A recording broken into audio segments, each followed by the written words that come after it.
Today I'm going to review the City That Never Sleeps DLC from Spider-Man PS4 to see how well it holds up today. First, let's talk about the gameplay. I think the missions were much more fun in the DLC than in the main campaign. The missions are much more interesting and there's more of a variety to them. The level design was also more interesting than the main campaigns. I like the new enemy types in the DLC and it adds more variety to the gameplay. I like the mission where you had to stop the guys from stealing art from a museum. I like throwing explosive barrels so Sable can shoot them with their laser. I like using Spider-Bot to infiltrate the Maggia in the bar. I like the part where you had to play as normal Peter to spy on some Maggia members. And there's just more interesting gimmicks in the missions, which I really appreciate. But the moments where I had to play as MJ were still pretty annoying though, just like in the main campaign. But there wasn't that many missions like that. In fact, I think there's only one, so it's not too bad.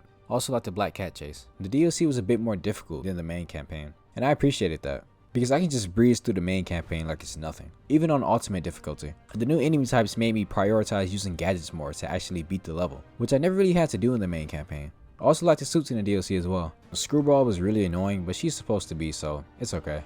And it was really satisfying to finally take her down. I think the Screwball challenges were pretty fun. I think the addition of photo bombs was pretty neat, but the only challenge I didn't like were the gadget challenges. They just weren't as fun as the other challenges, and I found them to be a little tedious. But other than that, I like Screwball in this DLC. I like the chemistry between Peter and Sable. Sable reluctantly giving Spider-Man a high five is something I didn't know I needed in this DLC. I also like the Black Cat and Spider-Man interactions. Also, Spider-Man's quips were better in this DLC. I actually laughed out loud a few times at some of them. I also think the story was better than the main campaigns. The story was more engaging than the main story.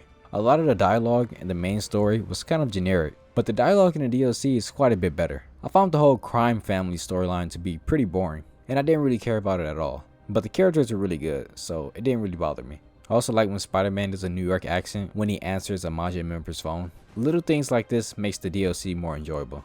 Hammerhead was very basic and didn't have a lot of depth, but he was at least entertaining. I just like how ridiculous Hammerhead is. I like how he tries to drown some of the Maggia members in cement, and how he replaces his body with a Sable suit and it's just his head. I also like the final Hammerhead fight. It was fun, it had some interesting gimmicks, and it was quite challenging. I also like Yuri in this DLC, and how she's struggling with her grief and anger towards Hammerhead. Although I do have some problems with this. I wish her grief was explored more. Her grief comes from Hammerhead killing one of her officers that she was supposedly close to, and we don't even know who he was. The officer and Spider-Man have a little interaction outside shortly before he gets killed as a cheap and manipulative way to make us care about him and be sad when he dies. But that's about it, and I wanted to know more about what the officer meant to Yuri. But whatever, maybe we'll find out in Spider-Man 2. In conclusion, the City That Never Sleeps DLC is a good example of how to do DLC right. It adds enough variety to the game to justify its existence, and it's actually better than the main campaign. So if you're going to get this game, make sure you get the DLC as well. It's definitely worth it. Anyways, thanks for watching. Like and subscribe if you want. Patreon in the description if you want to support, and bye.